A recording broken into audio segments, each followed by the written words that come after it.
Bapak, terima kasih untuk kesempatan kami boleh beribadah, bersekutu bersama dengan saudara-saudara seiman kami. Kesempatan untuk kami mengekspresikan rasa syukur dan terima kasih kami untuk apa yang Tuhan telah kerjakan di dalam hidup kami. Dan kesempatan untuk kami mendengarkan sabda-Mu, mendengarkan firman-Mu.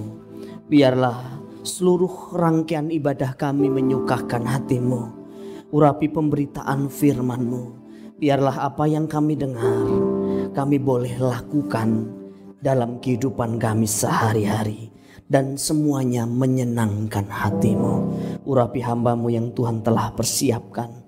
Dan setiap kami yang mendengarkannya. Di dalam nama Tuhan Yesus Kristus kami mengucap syukur, kami berdoa. Amin. Bapak Ibu dipersilahkan duduk.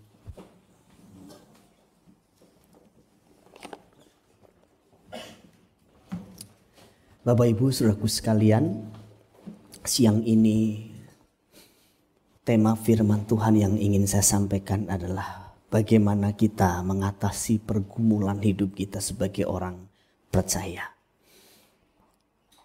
Ada seorang pernah mengatakan bahwa hidup ini adalah rangkaian sebuah masalah. Satu masalah belum selesai, masalah yang baru sudah menunggu. Satu masalah sedang dalam proses penyelesaian, masalah yang baru sudah menunggu. Dan itulah realitas kehidupan yang harus kita terima. Itu kenyataan yang harus kita mengerti bahwa hidup ini memang satu rangkaian masalah. Selama kita masih ada di dunia ini, itu berarti kita masih akan berhadapan dengan masalah. Masalah akan berhenti dengan sendirinya ketika nafas kita berhenti. Kalau begitu, Bapak Ibu mau selesai masalahnya, tidak punya masalah sama sekali, ada jalan keluarnya. Jalan keluarnya ya tidak bernafas lagi. Itu sebabnya orang berpikir kalau dia mati, dia bunuh diri, dia mengakhiri semua masalah di dunia ini. Betul satu sisi, tapi tidak betul sisi yang lain. Kalau dia mati dalam keadaan berdosa atau mati dalam dosanya, maka dia memasuki area masalah yang baru yang lebih berat. Masalah di dunia ini tidak seberapa dibanding kehidupan kekal atau masalah kekal nanti yang akan kita hadapi terpisah dengan Allah selama-lamanya di neraka. Itu sebabnya Tuhan berkata, tidak usah takut sama orang yang hanya sanggup mengambil nyawa kita, mencelakai nyawa kita, mencelakai tubuh kita, tetapi tidak bisa membawa kita ke neraka. Gak usah takut. Takutlah kepada orang yang bisa mengambil nyawa kita, bisa membunuh tubuh kita, tapi juga bisa melemparkan kita ke neraka. Jadi bukan satu solusi kalau seseorang mau menyelesaikan masalah, dia bunuh diri. Kenapa? Itu penyelesaian semu. Kita harus mempersiapkan diri sedemikian rupa untuk kita menghadapi masalah, menyelesaikan masalah dengan cara yang benar, bukan lari dari masalah. Nah, setiap orang memiliki masalahnya sendiri. Itu kita bisa lihat, bahkan anak kecil pun sudah punya masalah sekarang. Ya memang dari zaman dulu juga anak kecil sudah punya masalahnya. Itu sebabnya anak kecil bisa marah, dia bisa takut, dia bisa tersinggung, dia bisa banting barang, dia bisa menangis. Kenapa? Karena itu masalahnya. Beberapa bulan yang lalu kita ada komsel pasutri muda. Ada Mas Aris nggak di sini? Ada? Oh nggak ada ya. Jadi waktu kita sharing, saya, Mas Iwan, kemudian ada Sugi, ada beberapa rekan lain di sana lagi sharing tentang masalah pergumulan hidup kita dan perjuangan kita menyelesaikan masalah dengan cara-cara Tuhan. Ini Mas Delat, anaknya Mas Aris, cukup masuk. Nah, cuman Mas Arisnya lagi di luar, lagi menyelesaikan masalah perusahaan. Ini anaknya datang terus dia bilang ini, aku juga punya masalah. Aku mau cerita kalau aku punya masalah. Oh sini. Wah kita juga seneng. Bukan hanya bapak-bapak saja, ternyata ada anak kecil juga yang mau cerita masalahnya. Terus dipancing-pancing, masalahnya apa sayang? Iya, mobilku tuh masuk kolong, mobil-mobilan maksudnya, masuk kolong dan ngeluarinnya itu susah dan itu bagi dia itu masalah. Jadi masalahnya anak kecil dengan masalah kita beda, tapi semua sama-sama punya masalah. Kalau ngelihat anak kita pucat, kemudian pas menjelang ujian pucat, perasaan kita pengen bantu gitu ya, pengen tolong, tapi nggak bisa. Paling kita bisa bantu dari sisi waktu persiapan ujian. Waktu ujian kan nggak bisa. Bapak kita di surga, Tuhan kita Yesus Kristus kalau ngelihat kita pening punya banyak masalah, ada bagian-bagian tertentu dia dampingi kita. Tapi ada kalanya dia harus melepas kita menyelesaikan masalahnya. Sama seperti saya melepas Theo, saya melepas Daryl menyelesaikan masalah sekolahnya. Dia harus selesaikan. Waktu satu kali anak saya terlambat dan kemudian saya suruh masuk, dia bilang dia ketakutan. Tapi nanti aku dihukum. Tidak apa-apa sayang, hadapin. Masuk ke dalam. Aku takut. Air matanya sudah mengalir. Itu bagi anak kecil tuh masalah. Kalau dia dihukum, dipermalukan di antara teman-temannya, itu masalah besar sekali. Itu bisa bikin orang trauma. Tapi saya bilang, tetap kamu harus masuk sayang. Kamu tidak boleh lari dari masalah. Ini masalah yang kamu harus hadapi. Dia masuk juga. Dia harus hadapin juga. Dan pengalaman seperti itu nanti akan berkesan waktu dia sudah tumbuh besar. Dia menghadapi masalah-masalah baru. Janganlah orang tua terlalu mengambil alih masalah anak-anak. Aduh gak bisa ngiket tali sepatu nih Mi. Sini sayang, sini. Menyendok nasi, gak bisa nyendok nasi. Sini. Ya sudah, kalau umur 2 tahun, 1,5 tahun baru taraf belajar. Tapi kalau sudah umur 12 tahun gak bisa nyendok nasi. 12 tahun tidak bisa ngangkat jemuran. Ada yang salah. Ada anak murid kami dulu waktu di remaja. Karena semua diambil alih sama orang tuanya waktu kuliah di Jogja. Saya dengar ceritanya lucu juga. Karena nggak pernah yang namanya bersentuhan dengan cuci piring, nggak pernah juga bantu nyuci baju. Nah orang tuanya selalu kalau mau nyuci baju, bantu nyuci baju, bantu nyuci piring, bikin repot aja, bikin repot, sono. Nah akhirnya dia nggak pernah belajar. Nah satu kali saya dapat cerita kalau dia nyuci baju, bajunya itu direndam berjam-jam di satu bak dan kemudian dia naik, dia masuk. Dan kemudian dia begini nyucinya. Terus diangkat langsung dijemur. Loh ada memang begitu. Karena dia gak pernah diajari cara nyuci baju. Ada juga yang ngepel. Ini ngepel apa nyiram. Jadi air itu sudah kayak menggenang di lantai. Karena tidak pernah diajarkan cara ngepel juga gak pernah diajarkan. Cara masak air panas tidak diajarkan. Sudah tumbuh besar harus diajarkan. Nanti dia gak siap menghadapi masalahnya. Ya bapak-bapak, ibu-ibu sedikit tega gak apa-apa buat anak kita. Kadang saya juga membayangkan kalau saya mati duluan. Gimana anak saya, gimana istri saya. Kalau saya dipanggil pulang duluan anak-anak saya bisa hidup tidak? Bisa survive gak? Kalau terlalu dimanja anak-anakmu nanti tidak bisa bertahan hidup. Dikit-dikit diambil alih, dikit-dikit diambil alih. Nah kalau udah mulai tumbuh remaja juga punya masalahnya lagi. Anak-anak remaja itu masalah sudah mulai banyak. Dari mulai komunitas sampai identitas diri. Makanya perhatiin tuh anak-anak remaja tuh. Jerawat satu saja. Itu bisa stres. Bisa ngaca itu 3,5 jam. Gak tahu itu apanya. Itu potongan gara-gara dibilang. Anak tukang bakso bunuh diri satu anak remaja.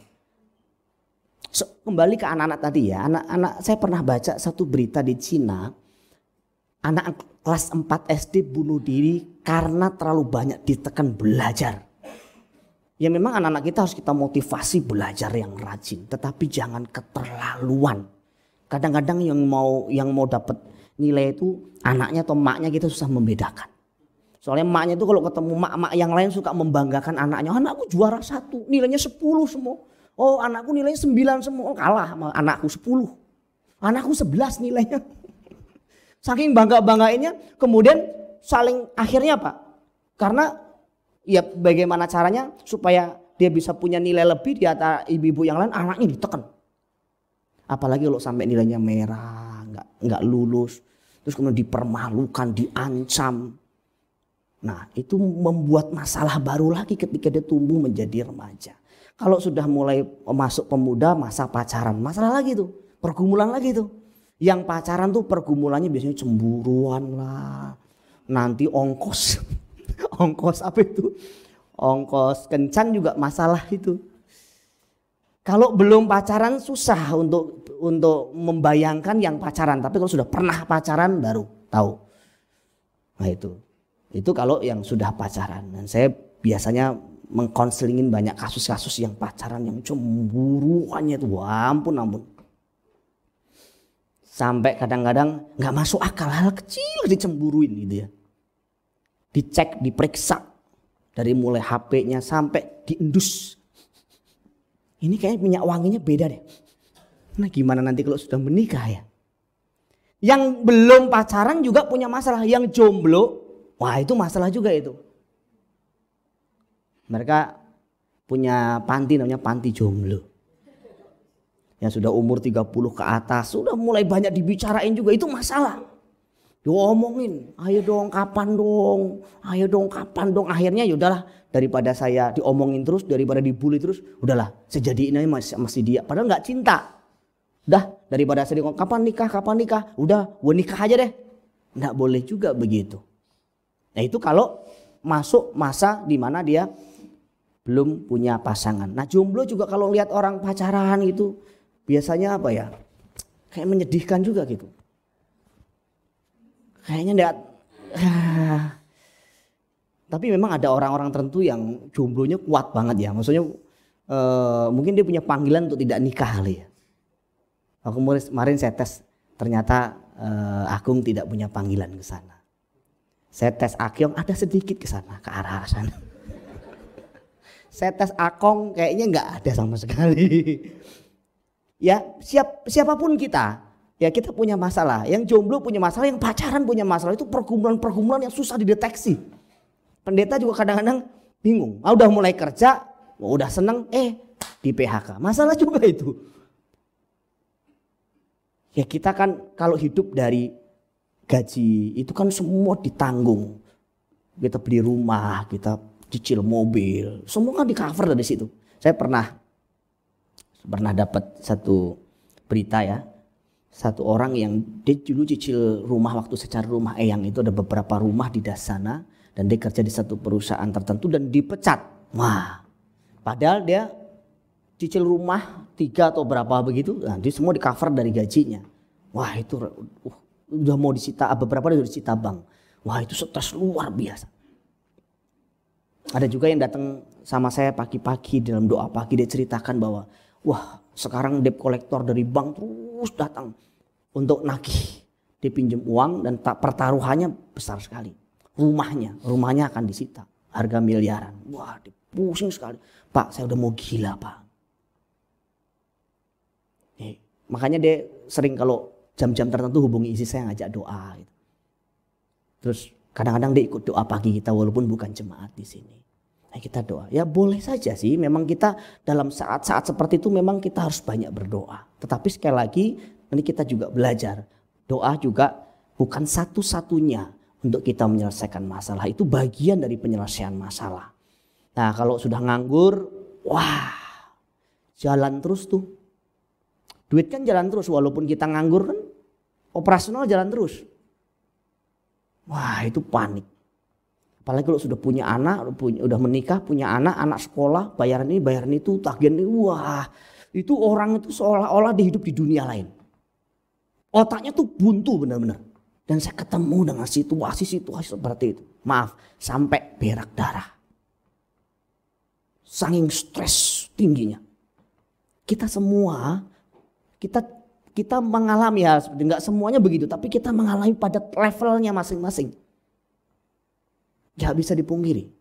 Hidup di dunia ini memang begitu. Nah kalau sudah menikah, sekarang saya masukkan dalam dimensi pernikahan. Wah orang pikir kalau udah nikah aku nanti dirawat, aku bahagia, aku gak kesepian lagi. Aku nanti ketemu sama pasangan yang memperhatikan kebutuhanku. Ternyata setelah menikah bisa berbalik 180 derajat. Dulu waktu pacaran bisa care, peduli, perhatian, udah nikah bisa berbalik. Dulu bisa nunggu 2,5 jam di luar. Maaf ya saya lama ya, 2,5 jam ya. Oh enggak apa-apa, baru 2,5 jam. Udah nikah, baru 15 menit. Dia ngomong apa? Kamu tuh dandan ngapain sih? Dandan kayak gitu aja 15 menit tahu gak? Itu kayak ondel-ondel tahu gak? Aku gak suka kamu dandan lama-lama. Tapi kalau dulu merit tidak sampai begitunya. Dan itu realitas. Coba tanya sama Akong. Coba tanya sama siapa ya sini ya? Ada Kak Sadi di sini. Coba tanya mereka yang sudah mulai taraf-taraf serius. Tanya sama Agung, tapi Agung kayaknya nggak ada tanda-tanda ke sana sih. Kalau untuk yang namanya nungguin pacarnya itu kan, getolnya, kuatnya waktunya itu. Apa-apa saya sambil ngopi, nggak apa-apa. Tapi nanti giliran lo menikah, waduh, itu urusannya di situ, konfliknya, masalahnya di situ aja. Loh kenapa kau ditinggal istrinya? Kok sendirian ke mall? Habis lambat deh, lama, tinggal aja. Nggak boleh gitu dong. Dulu waktu pacaran mau lama juga ditungguin. Udah married, lama langsung ditinggal. Tinggal sendiri, dia makan sendiri. Nah belum kalau sudah nikah, lama nggak punya momongan, masalah lagi. Aduh kelihat yang lain sudah pada punya momongan. Diki sekarang udah punya momongan ya. Terus Ricky, Sally sudah, Indra sudah, ini kan pengen punya momongan. Belum nanti suara dari mertua, suara dari teman-teman kok belum ya. Aduh kasihan yang sabar ya. Itu masalah. Bagi wanita itu masalah berat. Nah kalau sudah punya anak, bukan tidak punya masalah, itu juga masalah lagi. Bang tidur hanya 2 jam, 1 jam. Tadi Kak Parno adik saya cerita, gak tidur tadi semalaman katanya. Jam 4 baru tidur, jam berapa bangun lagi. Kenapa? Anak gak bisa tidur kan ada bintik-bintik merah atau apa. Wah itu lumayan lama loh. Itu baru sisit kurang tidurnya, belum duitnya, belum uang susunya. Wah itu luar biasa, pergumulan itu gak ada habis-habisnya. Belum campur tangan mertua. Kamu gak bisa didik anak ya, mandiin anak kamu gak becus ya. Waduh itu stres. Di sini kalau ada mertua, saya titip pesan ya, kalau ada ya, tolong jangan terlalu dicampuri lah urusan mantumu. Kalau dia nggak bisa mandiin anak, dia belum pengalaman ya wajar, kan lagi proses belajar. Nggak bisa gendongnya caranya salah dibentak. Nanti bangun kesiangan dikit dibentak. Kalau nggak dibentak disindir. Nah apalagi orang-orang tertentu kan sindir.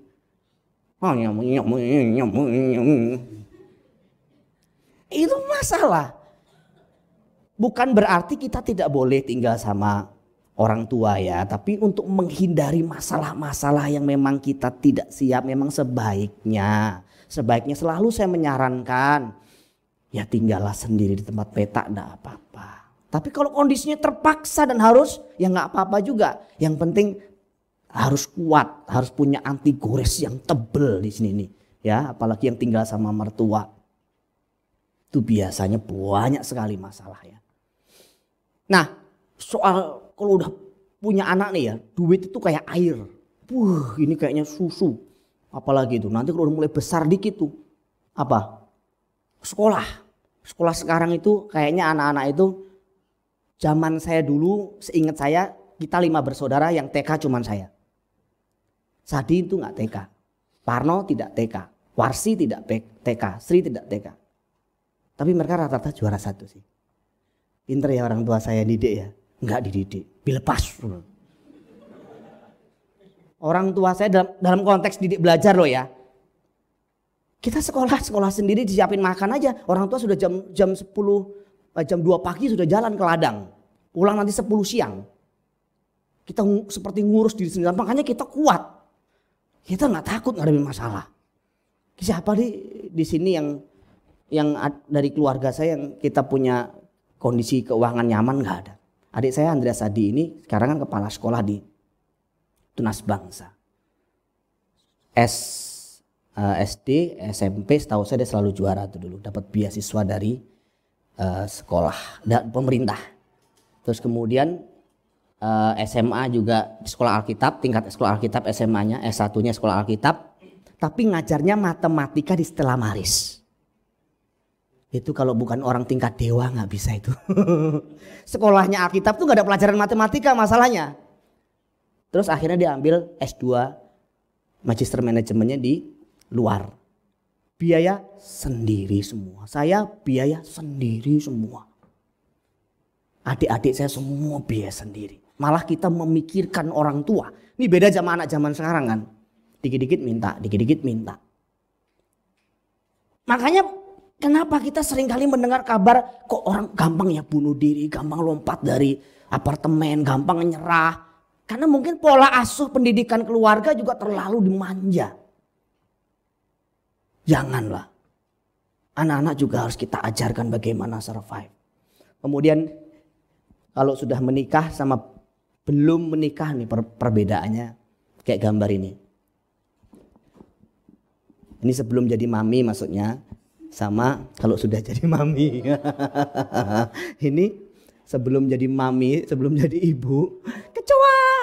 Terus si Rona langsung tangkap Yuni. Ya.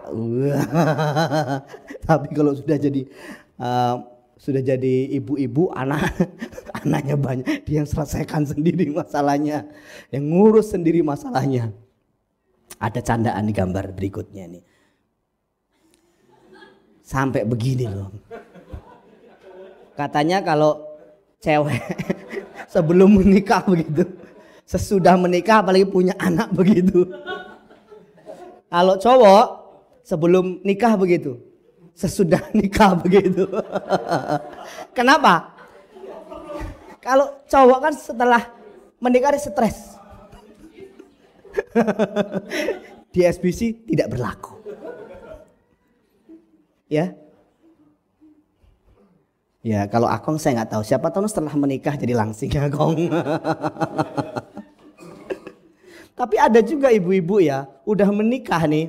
Dulu beratnya kan anggaplah misalnya 45 atau 46 gitu ya. Setelah menikah punya anak, anaknya 3, tetap 46. Itu nggak usah dikagumi, itu salah.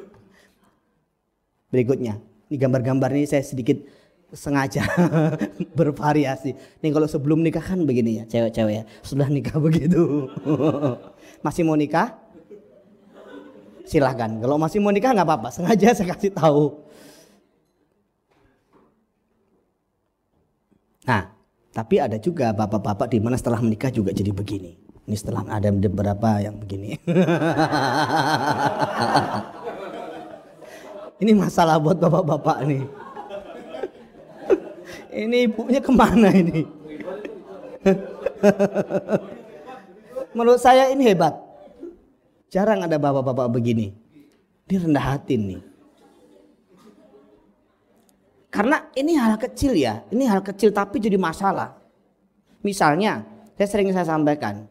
Kalau udah punya anak kecil kan ibu-ibu itu makan aja gak sempet. Tadi pagi saya kasih gambaran, ke toilet aja gak sempet. Masa punya baby ke toilet mbak babynya begini? Kan gak bisa. Otomatis kan kadang-kadang ditahan-tahan. Demi mungkin anaknya dalam kondisi gak bisa ditinggal ke toilet. Jadi kalau satu kali papa pulang, suami pulang, memang seharusnya begini gantian. Biarkan ya istri tidur dulu gantian. Gitu ya saudara ya. Jangan sampai juga begini.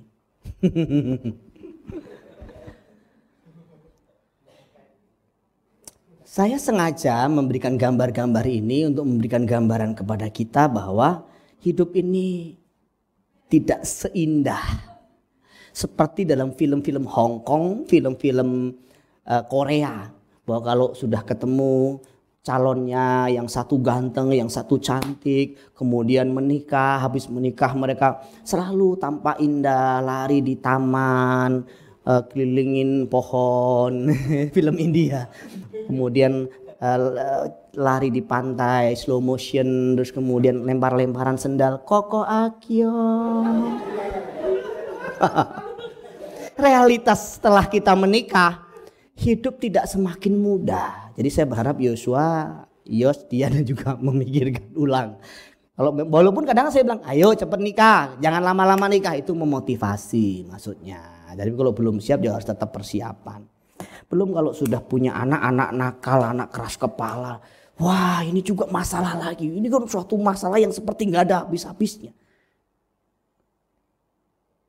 Ya, anak nakal juga sebenarnya juga nggak bisa dipisahkan dari peran orang tua. Masalah perselingkuhan dalam rumah tangga itu juga masalah yang berat.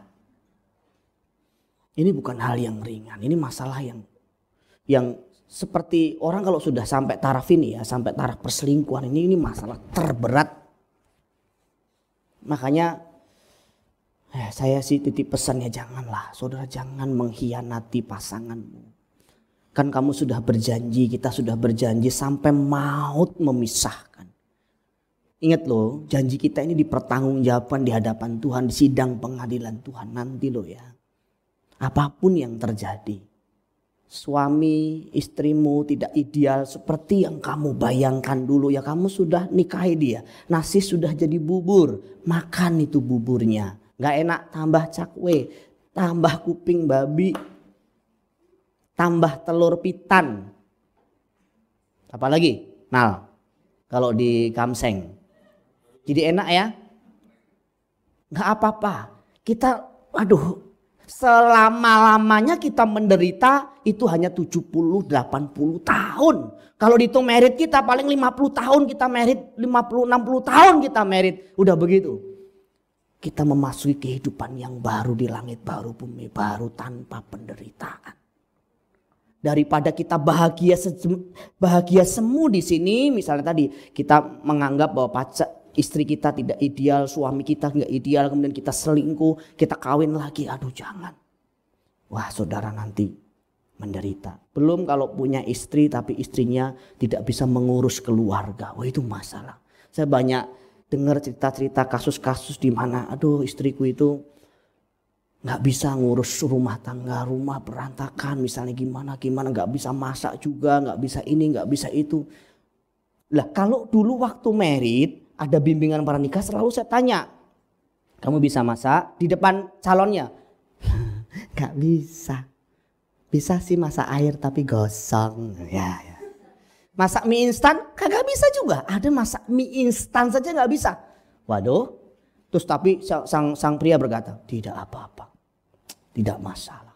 Aku terima engkau apa adanya. Oh puji Tuhan.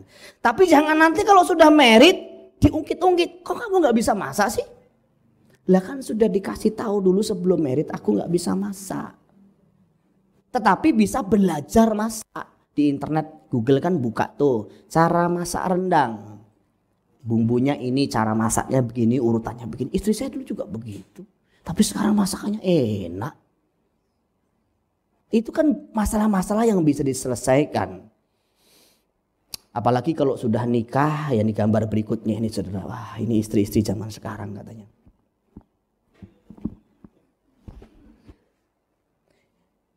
Ibu-ibunya update status terus, bapaknya sampai begini. Tapi waktu masa pacaran atau awal-awal merit masih begini nih. Masih cuci bareng, masih romantis. Tapi udah masuk dalam pernikahan, udah punya anak, udah begini. Nah itu gak boleh. Kasian ya suami-suami kalau begini. Makanya dia bilang di surga nanti ada pernikahan lagi gak Pak? Kenapa? Kalau ada pernikahan lagi saya lebih baik masuk neraka. Karena di bumi saya sudah masuk neraka. Tolong jangan masukkan saya ke neraka lagi. Karena itu dia gak setuju kalau pernikahan nanti di sono ada ada pernikahan lagi. Kalau ada pernikahan lagi mending saya tidak usah masuk surga, saya masuk neraka saja. Karena selama saya di dunia saya sudah neraka saya. Ya makanya ibu-ibu ya, istri-istri jangan tambah masalah, tambah beban suamimu lah. Suamimu kerja udah capek, udah lelah, udah penat. Kurangi beban masalahnya. peringan beban masalahnya. Sama, suami juga begitu, pulang. Istrimu sudah capek seharian pegang anak, kurangi beban masalahnya. Nah, kalau semua berpikir begini, dua-duanya berpikir mengurangi beban, ingin membahagiakan pasangan. Saya kira masalah-masalah bukan tidak ada, tapi bisa diminimalisir. Bisa diturunkan pada level hampir tidak dianggap sebagai masalah. Masalah kecil dianggap gak ada masalah. Masalah besar ya diturunkan jadi kecil. Ya sudah. Itu seringkali saya sharingkan dalam bimbingan-bimbingan pranikah. Pulang capek gitu ya misalnya nih ya. Di sini yang kerja kantoran misalnya Diki pulang jam 4 jam 5. Terus kemudian mungkin ada pekerjaan tambahan lagi dan pulang sampai rumah sampai jam 5:30. Lapar, perih perut. Bayangkan sampai di rumah ada sayur asem, ada tempe goreng, ada nasi yang hangat. Terus istri nyambut di depan pintu, papi pulang. Anak juga nyambut, papi pulang. Tapi ternyata sampai di rumah, istri tidur, anak tidur atau gak ada di rumah. Waktu buka tempat makan, tidak ada apa-apa. Perut perih, dari perih berubah jadi emosi. Telepon, kamu di mana? Halo, tidur. Tapi kalau pikiran kita dewasa, kita berpikir positif, ya mungkin sepanjang hari ini istriku kelelahan ngurus anak dan gak sempat masak. Waktu dibuka gak ada makanan. Tanya sama istrinya, Ma, udah makan belum? Belum pi, pala pusing. Sudah, papi cari makan ya. Kamu tungguin sebentar. Sama-sama masalah yang sama tetapi cara penyelesaiannya berbeda. Yang satu orang yang dewasa, yang satu orang yang kanak-kanak. Kalau kanak-kanak gak bisa. Gak ada makanan, lempar. Buang. Tendang. Buang. Gitu ya. Mau pergi langsung. Nah ini celah iblis masuk. Terus kemudian ketemulah sama teman nanti di mana. Ketemu teman kantor atau ketemu teman dulu mantan atau kemana pasti lagi ngamuk, lagi marah-marah ke mall SMS. Ketemu sama orang ngumpul-ngumpul. Kamu ya? Mantan dulu. Ngobrol. Ngobrol-ngobrol. Kenapa kok muka kamu gak enak dilihat begitu? Iya nih. Lapar saya sebenarnya. Loh gak masak? Enggak, istri gak masak, tidur. Aduh kasihan ya. Orang segagah kamu, sebaik kamu. Gak dimasakin. Coba kalau dulu kita jalan bareng ya. Aku masakin kamu. Iblis masuk, celah masuk. Tapi kalau kita besar hati, kita memaafkan, kita ngampuni, udah selesai itu. Udah gak iblis gak bisa masuk lagi itu. Sudah. Kalau gak masak ya sudah tinggal telepon. Kan sekarang zaman udah canggih. Tinggal telepon aja. Tolong saya pesan ini ya Pizza Hut. Tolong saya pesan ini. Oke. Sudah kita hibur diri kita peringan bukan perberat masalah hidup kita. Nah, beberapa waktu yang lalu saya sampaikan bahwa masalah itu sumbernya ada dua. Pertama karena masalah yang kita buat sendiri. Yang kedua masalah yang diizinkan Tuhan terjadi untuk mendewasakan, memurnikan iman kita. Dalam Alkitab ada namanya hukum tabur tuai. Galatia pasal 6 ayat 7. Apa yang ditabur orang itu yang akan dituai. Begini, misalnya kita coba mundur ke belakang masalah keuangan misalnya. Kenapa kok kita susah banget duit ngepres. Gaji kecil. Coba kita mundur. Dulu waktu kita kuliah, waktu kita kerja, waktu kita belajar kita males. Pacaran lulu. Kagak pernah belajar rajin. Tidak ada satu skill khusus yang kita miliki. Akhirnya gaji kita rendah. Terus kita mau salahin siapa? Salahin bos. Salahin gereja. Salahin Tuhan. Salahin pasangan, gak bisa. Memang itu tabur tuai. Kita sudah tabur dulu. Memang waktu kita masih muda kita gak rajin. Kita gak betul-betul bisa memaksimalkan diri. Jadi kalau gaji kita kurang, ya memang itu batas kepercayaan, batas kemaksimalan yang bisa Tuhan kasih kepadamu.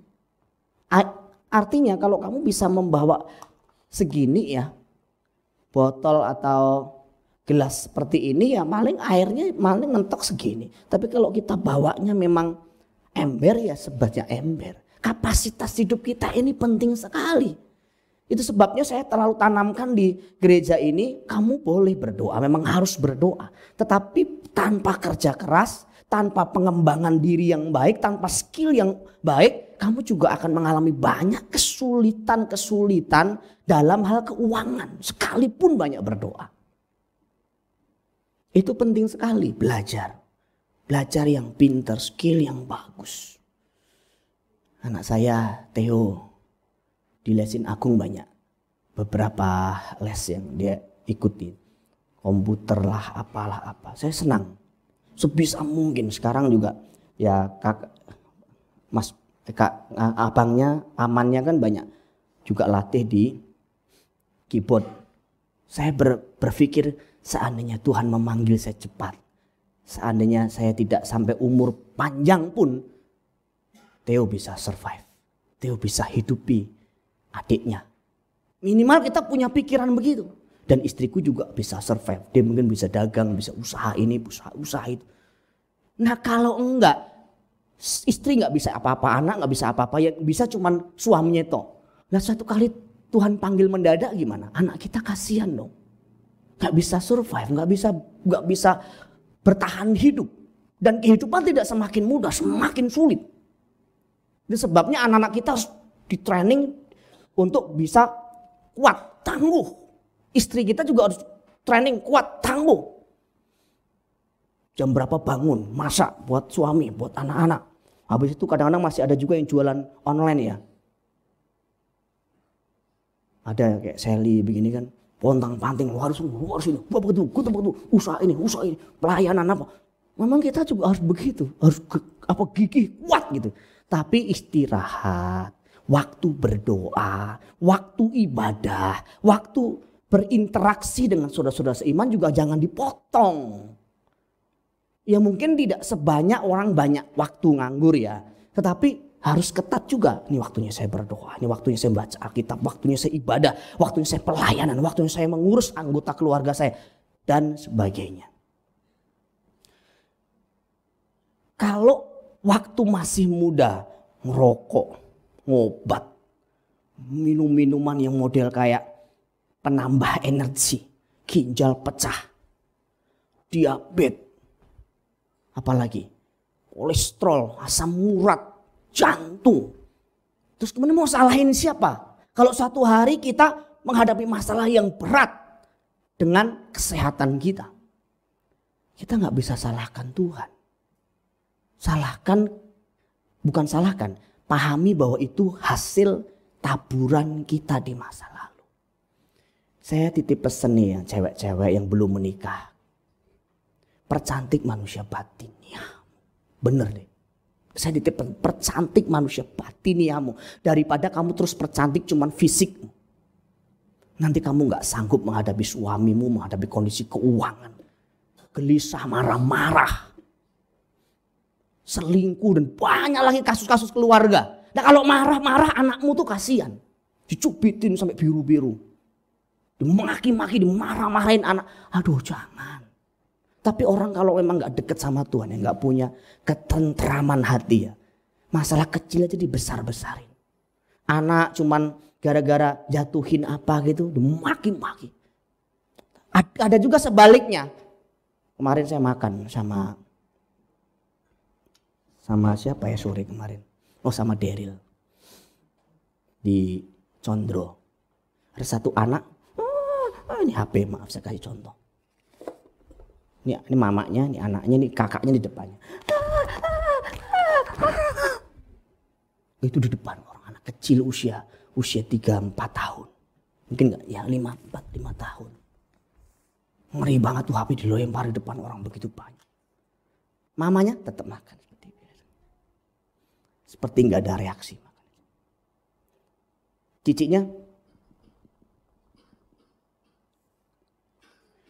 itu masih kecil. Tapi nanti kalau sudah gede, wah nggak bisa dikendalikan lagi. Nggak bisa dikendalikan. Nah proses mendidik anak juga bukan hal yang mudah. Jangan menggampangkan Anak itu memang mungkin kesulitan untuk mengingat sesuatu, tapi dia gampang meniru sesuatu. Perhatikan, kalau kita dalam bersikap, berkata-kata, bertindak salah, anak kita akan mengikuti kita. Dan kalau anak salah dan ternyata tidak didisiplin, tidak diberikan nilai-nilai bahwa itu salah, anak akan terus mengumbar kesalahannya. Kalau saya pernah baca itu nilai-nilai dunia ya, harusnya kita lebih baik. Anak-anak Jepang sana, guru-guru Jepang sana katanya lebih takut anaknya itu nggak bisa ngantri. Muridnya itu nggak bisa ngantri daripada nggak bisa menyelesaikan ujian matematika di sekolahnya. Kita nggak takut anak kita nggak bisa ngantri. Kita nggak takut anak kita nggak punya etika.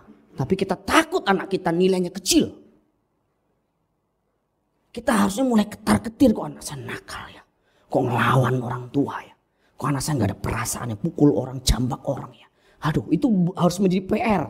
Kalau kita sudah menikah, sudah punya anak. Dan banyak masalah-masalah yang disebabkan karena karakter kita yang buruk. Bahkan kalau kita mau jujur ya, di gereja, di komunitas, orang mau terima kita, mau berkati kita apa enggak juga karena masalah karakter. Enggak usah di gereja, di masyarakat aja. Kalau kita ketemu satpam yang songong, yang sombong, kita mau kasih bawa makanan, kita mikir lagi. Nggak jadi deh. Padahal udah mau kasih nih. Bapak tolong ya, jangan ini, jangan itu ya Pak. Tapi enggak, saya enggak melakukan itu. Tapi kecenderungan kita itu kita mau berbuat baik kepada orang yang pantas menerima kebaikan. Ya kan? Nah, orang dikasih kebaikan tapi enggak bisa dikasih kebaikan. Lah. Walaupun Tuhan Yesus mengajarkan tetap kita berbuat baik kepada orang yang jahat sekalipun. Kalau kita akhirnya dipecat di tempat kerja, kenapa? Biasanya juga karakter kita yang buruk. Susah diatur, pemberontak, gak bisa kerja tim, sombong, arogan, egois. Ya gimana bos kita gak pecat kita? Gak jujur atau nyolong, manipulasi data. Katanya izin keluar nyeles tidur di warteg. Dapat laporan bos. Di media sosial komplain, saya punya bos. Ini punya perusahaan ini. Lama, gak lama dipecat. Itu kan karakter. Itu reaktif, itu kan karakter. Disuruh bos ngelawan. Dikasih job desk gak dikerjakan. Sama orang galak. Sama customer galak. Itu kan karakter. Makanya harusnya orang latihan itu di gereja. Banyak latihan di gereja. Ngadepin anak-anak sekolah minggu. Tante mau pipis. Ayo sayang. Jangan udah masuk kamar mandi. Betek juga loh. Yuk. Kita anterin. Tungguin. Kita cebokin. Kita bersihin. Bawa ke dalam lagi. Bukan anak kita. Tapi kita gendong dengan penuh kasih. Latihan yang belum merit ya. Latihan nanti aku juga punya anak seperti ini. Itu kan membentuk karakter kita. Kita berkomunitas, kita enggak orang yang menarik diri, kita bergaul, bersosialisasi, membaur. Kita bisa gimana ada orang punya persoalan kita bantu, kita support. Itu kebawa loh kalau dalam dunia kerja nanti kebawa. Ini orang baik banget. Kayaknya kalau cuma jadi staff ini sayang. Ini nanti saya percayakan cabang nih orang. Saya tutup dengan satu ilustrasi yang ditulis oleh John C. Maxwell. Mungkin ini pernah saya ceritakan juga. Satu kali ada satu konferensi besar di sebuah kota. Konferensi leadership. Karena konferensi besar maka hotel-hotel penuh. Satu kali ada seorang bos besar. Dia masuk ke hotel itu dan dia ngeliat semua hotel penuh. Dia tanya hotel terakhir, tanya juga penuh. Tapi ada seorang staff, anggaplah itu mungkin OP. Dia samperin, dia bilang, Bapak, mohon maaf. Saya tahu bahwa hotel di sebelah sini, dekat-dekat sini semuanya penuh. Dan Bapak pasti gak akan ketemu hotel yang pantas. Tapi begini Pak, sekarang sudah jam segini, saya ada tempat Pak untuk istirahat. Tapi memang Standar sekali, kalau Bapak berkenan silahkan Bapak istirahat di sana. Saya bisa ngalah, saya ke kos teman saya atau apa, Bapak silahkan pakai Pak. Dia lihat, ini yang nawarin ini bukan orang posisi tinggi seperti kayak mungkin manajernya atau apa, hanya staf biasa. Tapi dia punya jiwa, punya hati, punya tingkat leadershipnya tinggi. Terus dia bilang oke, saya pakai ya. Dan dia pakai.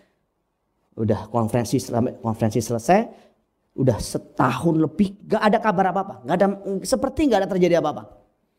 Tapi setahun lebih kemudian dia datang lagi, orang itu ke hotel itu, ke resepsionis, dan ditanya, saya mau tanya nama anak yang kemarin ini. Oh ada Pak, dia di belakang. Dia ngomong, dia bilang, saya sedang mau membuka hotel, membangun satu tempat yang bisa dikatakan besar, dan saya perlu orang kepercayaan. Saya perlu orang yang jujur, saya perlu orang yang baik, yang bisa mendekati orang, merangkul orang. Saya lihat itu ada pada diri kamu. Maukah kamu saya rekrut untuk menjadi orang kepercayaan saya? Dan itu kisah nyata, dan dia menjadi orang kepercayaan orang itu. Jangan pernah meremehkan karakter. Jangan pernah berpikir bahwa itu urusan pribadi saya dulu, saya begini, saya dulu begini. Iya, itu urusan pribadimu, tapi karaktermu itu mempengaruhi seluruh hidupmu, seluruh orang-orang di sekitarmu, termasuk bahkan mempengaruhi sampai level perusahaan dan negara. Jadi betapa pentingnya kita itu invest untuk karakter dan pengembangan kepribadian, keterampilan kita. Gereja harus menjadi tempat di mana orang-orang punya karakter paling bagus. Harus. Kalau mau cari orang terbaik, cari di gereja. Harusnya begitu. Tapi maaf, saya harus ngomong ini juga. Gereja menjadi tempat di mana orang bos-bos menghindari mencari orang di gereja. Kenapa? Banyak maling, nyolong atau tidak jujur. Banyak izin atas nama pelayanan. Sehingga bos merasa dirugikan, perusahaan merasa dirugikan. Susah tunduk. Kenapa? Merasa selevel. Kita kan sama-sama ada Roh Kudus ya Pak ya. Ya kan kita sama-sama sudah di dalam Tuhan.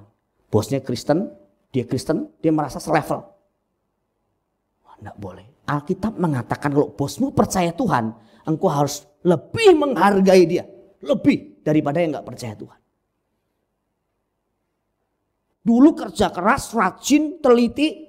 Sekarang gak jadi kerja keras. Kenapa? Mengandalkan Tuhan. Banyak berdoa. Perusahaan tidak diurus, pekerjaan tidak diurus. Kenapa? Aku serahkan kepada Tuhan. Emang Tuhan kita suruh ngerjain punya perusahaan kita? Gak bisa begitu. Mengandalkan Tuhan sama diandalkan Tuhan itu tipis bedanya. Gereja ini mengandalkan Tuhan.